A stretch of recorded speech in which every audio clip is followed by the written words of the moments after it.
ایک علاقے میں ایک بابا جی کا انتقال ہو گیا، جنازہ تیار ہوا اور جب اٹھا کر قبرستان لے جانے لگے تو ایک آدمی آگے آیا اور چارپائی کا ایک پاؤں پکڑ لیا اور بولا کہ مرنے والے نے میرے 15 لاکھ دینے ہیں، پہلے مجھے میرے پیسے دے دو، پھر اس کو دفن کرنے دوں گا۔ اب تمام لوگ کھڑے تماشا دیکھ رہے ہیں۔ بیٹوں نے کہا کہ مرنے والے نے ہمیں تو کوئی ایسی بات نہیں کی کہ وہ مقروض ہے، اس لیے ہم پیسے نہیں دے سکتے۔ متوفی کے بھائیوں نے کہا کہ جب بیٹے ذمہ دار نہیں تو ہم کیوں دیں؟ اب سارے کھڑے ہیں اور اس نے چارپائی پکڑی ہوئی ہے۔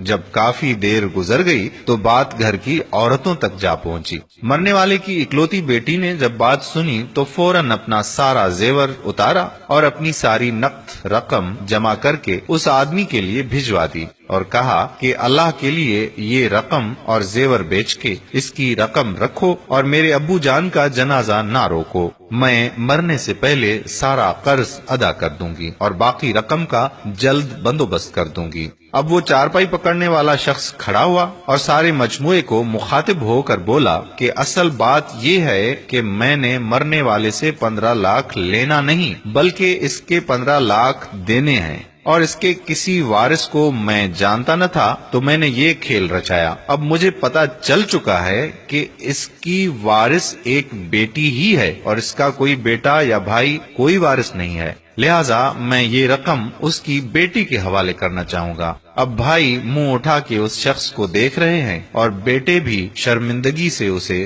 دیکھ رہے ہیں۔